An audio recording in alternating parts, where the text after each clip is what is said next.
दो प्रकार की मृत्यु बताई गई है। एक है निरुपक्रम, दूसरी है सोपक्रम। अब निरुपक्रम का और सोपक्रम का अर्थ क्या होता है? निरुपक्रम मतलब जितनी आयु फिक्स है उसके बाद ही डेथ होगी, उसके पहले नहीं। और दूसरी है सोपक्रम, जिसमें अकाल मृत्यु हो सकती है, तो इसको बोलते हैं सोपक्रम। अब इसको मैं क्यों बता रही हूँ?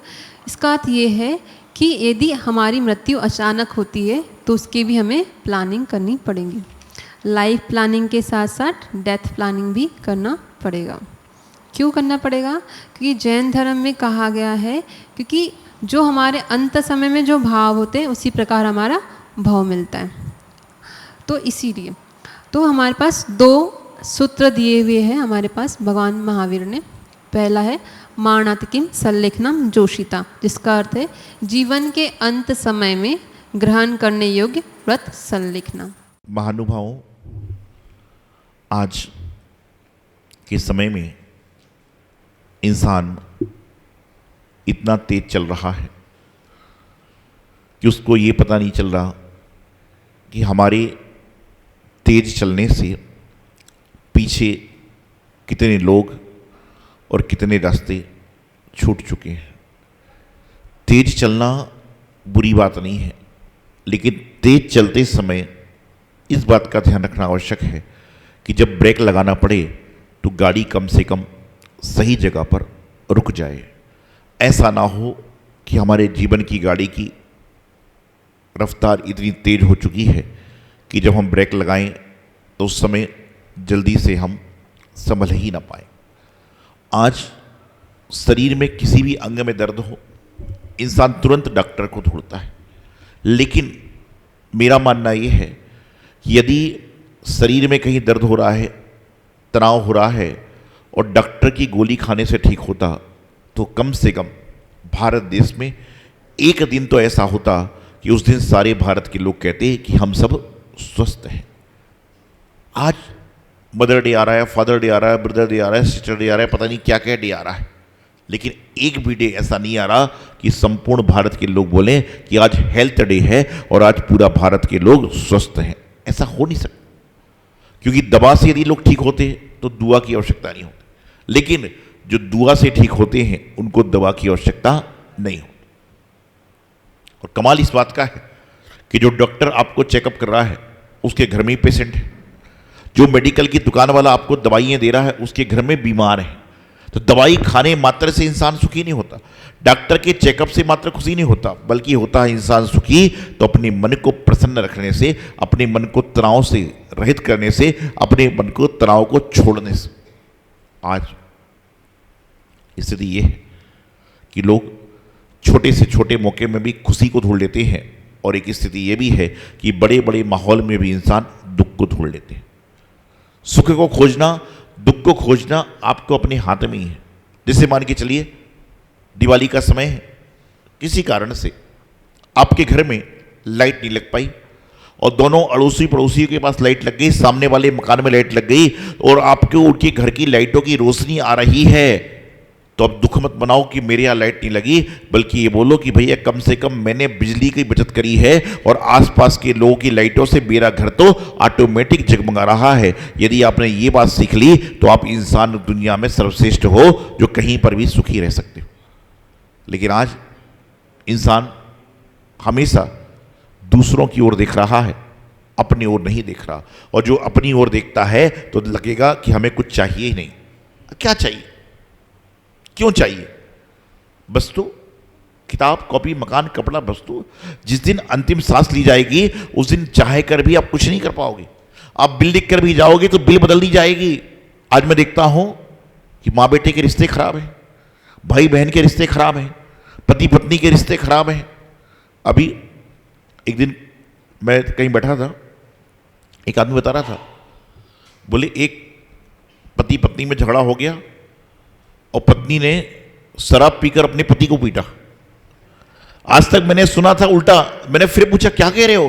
बोले पति पत्नी में झगड़ा हो गया और पत्नी ने शराब पीकर पति को पीटा। मुझे आश्चर्य हुआ। मैंने फिर पूछा, बोले महाराज जी जो आप सुन रहे हो वही है कि पति पत्नी में झगड़ा हुआ, पत्नी ने शराब पीकर पति को पीटा। फिर मैंने कहा क्या हुआ? बोले अगले दिन पति वकील को लेकर घर में आ गया, बोले मेरा मकान खाली कर, तो पत्नी ने कह दिया मकान मेरा है, तुझे जाना तो तू घर से बाहर जा। ऐसा आप लोग मत करना। बताना चाह रहा हूं क्या हो रहा कि उल्टा काम चालू हो चुका है। किस कारण से? कारण क्या? घर में जब वस्तु अत्यधिक मात्रा में आ जाएगी, वो कहेगी मुझे ज्वेलरी चाहिए, वो बोलेगा मुझे कार चाहिए, वो बोलेगा मुझे फ्लैट चाहिए, वो बोलेगा मुझे टीवी चाहिए, वो मुझे बंगला चाहिए, तो दिक्कतें चालू हो जाएंगी। और जब व्यवस्था थी नहीं, एक ही गाड़ी में सारे लोग आनंद से जी रहे थे, एक ही कमरे की छत पे। आप सोचिए आज वर्तमान में हर एक कमरे में एसी है, फिर भी आदमी बीमार है। पहले घर में एक कूलर होता था, दरवाजे पे कूलर होता था और 2-3 कमरों तक उसकी हवा जाती थी। क्यों?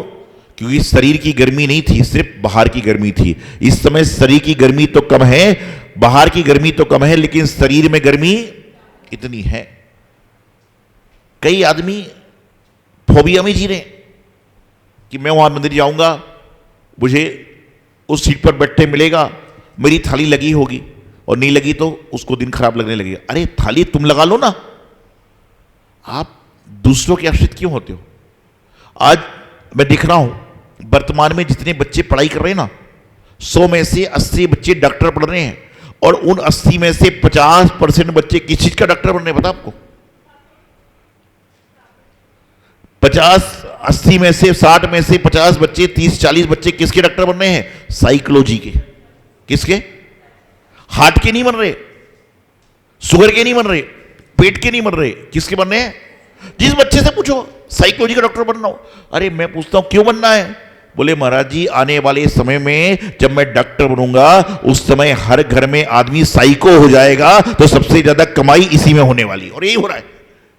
आने वाले 10 साल बाद सबसे बड़ी बीमारी साइकोलॉजी की आने वाली है, क्योंकि सहन शक्ति समाप्त हो गई, और सहन शक्ति समाप्त हो जाएगी तो आदमी साइकोलॉजी में जिएगा।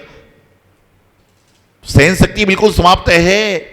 यदि आपसे किसी ने कह दिया कहां जा रहे हो, इतना पूछ लिया, तो आदमी मरने मारने पर उतारू हो जाएगा। मुझसे पूछा कि मुझे टोक लगा दी। अरे ये नहीं सोचता है कि लेट हो जाएगा, घर में दिक्कत हो जाएगी, तो पता के जाएगा तो घर वाले मदद तो करने आ जाएंगे, लेकिन पता ही नहीं चल रहा। किसी से पूछ लो, फिर देखिए कई बार घर में भोजन की थाली लगाते समय यदि आपने इतना पूछ दिया कि थोड़ा निवाला और लोगे क्या, मैं पेटू हूं। आप सब तो अच्छे लोग हो, और मान लो नहीं पूछा तो पूछते ही नहीं हो। इंसान करे तो क्या करे, जिए तो कैसे जिए? तो गुरुदेव आचार्य सिद्धांत सागर जी महाराज कहते हैं, सब लोग अपना अपना सोच रहे हैं कि हमारे घर में भी होता है। अब आपके हर घर में तो मैं झांकता नहीं हूं क्या हो रहा है। तो मैं बता रहा हूं गुरुदेव आचार्य सिद्धांत सागर जी महाराज कहते थे, परिस्थिति कैसी भी हो अपने मन की स्थिति मजबूत कर लोगे तो आप जीवन में सफल हो जाओगे, और परिस्थिति कैसी भी है लेकिन मन की स्थिति खराब है तो जीवन में सफल हो ही नहीं पाओगे। दुख में भी सुख को खोजने का प्रयास करें, गर्मी में भी ठंडक को खोजने का प्रयास करें, तो आप निश्चित रूप से अपने आप को सुखी पाओगे। लेकिन आज वर्तमान में परिस्थिति ऐसी है कि छोटे से बच्चे को इतना क्रोध आ रहा है जितना बड़े बच्चे को नहीं आ रहा, जितना दादा को नहीं आ रहा। लेकिन इसलिए तो हो रहा है ना, आज 25 साल में 20 साल में आदमी के बाल सफेद हो रहे हैं, और पहले 40 तक तो सही था मामला। क्यों? क्योंकि उसकी उम्र उतनी जाना ही नहीं है। जो दादाजी की उम्र 80-90 साल की पहुंच गई, वहां तक जाना ही नहीं है। तो क्या हो रहा, जब उम्र जानना नहीं है, आज बचपन में बच्चा जन्म लेता चश्मा पहले ही आ जाता है। और चश्मा क्यों आ रहा है? पहले चश्मा 40 के बाद होता था, लेकिन आज 4 साल का बच्चा, 5 साल का बच्चा, 2-2 साल के बच्चे चश्मे लगा, बड़े बड़े चश्मे, मोटे मोटे चश्मे। क्यों? क्योंकि उनको आपने क्या कर दिया है, पहले से रोक रखा है। मैं डॉक्टर बनाऊंगा, मैं वकील बनाऊंगा। तो भगवान बोलते जब तुझे अपने बच्चे को डॉक्टर वकील बनाना है तो चश्मा मोटा पहले दे देता हूं उसको। आपके घर में जो संतान आने वाली है, आप ये भावना भाओ कि हे भगवान, मेरे यहां जो बालक बालिका का जन्म होगा उसको मैं सबसे अच्छा इंसान बनाऊंगा। ये भावना भाओगे तो आपका कल्याण हो जाएगा। लेकिन आज कोई डॉक्टर में, कोई वकील में, कोई इंजीनियर में, कोई किसी में लगा है, लेकिन आज तक कोई आदमी ये नहीं कहता। आज किसी बच्चे से पूछता हूं क्या बनोगे, कोई डॉक्टर बनना चाह रहा है, कोई पायलट बनना चाह रहा है, कोई इंजीनियर बनना चाह रहा है, लेकिन एक भी सिरफरा, एक भी बच्चा ये नहीं कहता कि मैं भगवान का भक्त बनने वाला हूं, अपने माता पिता की सेवा करने वाला बनना चाहता हूं, मैं गुरुओं का भक्त बनने, एक भी नहीं बोलता। क्यों? संस्कार ही नहीं है, घर में माहौल ही नहीं है। वो तो ये देख रहे हैं कि कैसे जब मेरे माता पिता बुजुर्ग हो गए तो मेरे दादा दादी को इन्होंने यहां भेजा है, मैं कहां भेजूंगा, वो तो इस चक्कर में लगे हुए हैं। आज इंसान की स्थिति यह है कि वह दूर से देखने वाली वस्तु का आनंद तो बहुत लेता है, लेकिन जब वस्तु पास में आती है तो उसका आनंद लेना भूल जाता है। आज समय टेक्नोलॉजी का है। जितने लोग टेक्नोलॉजी के माध्यम से धार्मिक है ना, उतने लोग यदि वास्तविक में धार्मिक हो जाएं तो समझ लेना जीवन का कल्याण हो जाएगा। अभी भगवान जी का मोक्षक आया था, शांतिनाथ भगवान जी का।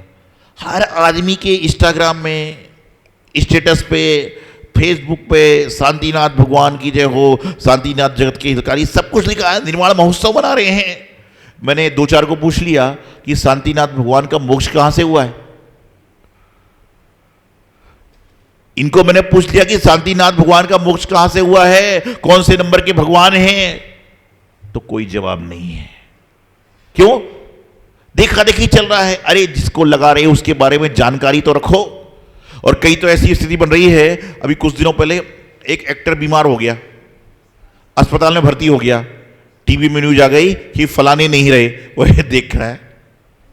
लोगों ने स्टेटस पे लगा लिया कि अगला चला गया, और वो खुद देख रहा है अपने आप को। ऐसे संसार में स्थिति है। पहले जानो तो पहचानो तो क्या हो रहा है, बस लगे चल रहे हैं, लगे चल रहे हैं, लगे चल रहे हैं। और इस समय तो यदि आपसे कोई बात बोल दे तो इंसान ऐसे झगड़े के मुंह में बैठा है कि मुझे कोई कुछ बोले तो फिर देखो, मुझे कोई कुछ कहे तो देखो। तो इस तरह के लोगों से आदमी चार हाथ दूर रहता है। मैं हमेशा एक बात कहता हूं, घर में गाय को पाल लेना चलेगा, घर में कछुई को पाल लेना चल जाएगा, घर में कुछ भी पाल लो चल जाएगा, लेकिन अपने मन में कभी भी गलत फहमी मत पालना। क्योंकि गलत फहमी पालोगे तो जीवन में कुछ भी नहीं हो पाएगा। सब कुछ पाल लो लेकिन गलत फहमी को मत पालो। गलत फहमी सारी जीवन की समस्या निपटा देती है, समस्या बढ़ा देती है। तो पेशेंस नहीं है। मुझे बोला तो बोला क्यों? अरे ये सोचो, सैकड़ों लोग में तुमको बोल रहे, तो तुम तो खास हो गए जब तो बोल रहे हैं। प्रेम तो सभी को किया जाता है, लेकिन डांट फटकार कुछ लोग को लगती है। और गुरुदेव आचार्य सिद्धांत सागर जी महाराज कहते हैं कि जिस बोतल में डांट लगी है उसका पानी सुरक्षित है, और जिस पुत्र को, शिष्य को यदि डांट पड़ रही है तो उसका जीवन सुरक्षित है। ऐसा ना हो जाए एक समय के बाद में सारा काम हो जाए। लेकिन आज ना बोतल में उस तरह की कैपेसिटी है, क्षमता सहन करने की, ना इंसानों में क्षमता। एक बार एक चूहा नाच रहा था। चूहा समझते? एक चूहा डांस कर रहा था। चूहा जब डांस कर रहा था तो उसके बिरादरी वालों ने पूछा, भाई तू डांस क्यों कर रहा है, क्या बात है? आदमी नाचता कब है? या तो शराब पी ले, या तो बहुत खुशी हो जाए। या तो खुशी हो जाए तो नाच लग जाता है, या तो खूब शराब पी ले। तो एक दो लोगों ने उसका मुंह सूंघा, बोले शराब में तो नहीं है। बोले क्यों नाच रहा है? बोले मुझे खुशी हो गई, मुझे खुशी हो गई। बोले क्यों? बोले मुझे खुशी हो गई। बोले क्यों? बोले अभी तक तो चूहे की जात बदनाम थी कि ये लोगों को काटते हैं, लेकिन अब खुशी की बात ये हो गई कि इंसान की जात में भी काटने वाले पैदा हो गए हैं, तो मुझे खुशी इस बात की हो रही है। अभी तक चूहे बदनाम थे कि घर में कपड़े काट देंगे, ये काट देंगे, लेकिन अब इंसान जो हैं वह एक दूसरे को काटने पर तत्पर हैं। काटने से मतलब ये नहीं कि मुंह से काट रहे हैं, काटने से तात्पर्य ये है उसकी बात को काटेंगे, उसके दिमाग को काटेंगे, उससे वो यदि आगे बढ़ रहा है तो उसको पीछे रोकेंगे। तो बोले चूहा, बोले हम तो खुश हो रहे हैं कि अभी तक हम बदनाम थे। इस कार्यक्रम के पुण्यार्चक थे सचिन जैन, शिखा जैन, सारांश जैन, सार्थक जैन, डाबरी एक्सटेंशन जनकपुरी, वैभव आकांक्षा, सिद्धि जैन गुरुग्राम, माया जैन, नीरज जैन, किरण जैन, पीयूष जैन, नवीन शाहदरा दिल्ली, श्री धर्म सिंह जैन, शांति देवी जैन, विपिन जैन, संध्या जैन, पुत्र अभिषेक जैन, द्वारका दिल्ली निवासी।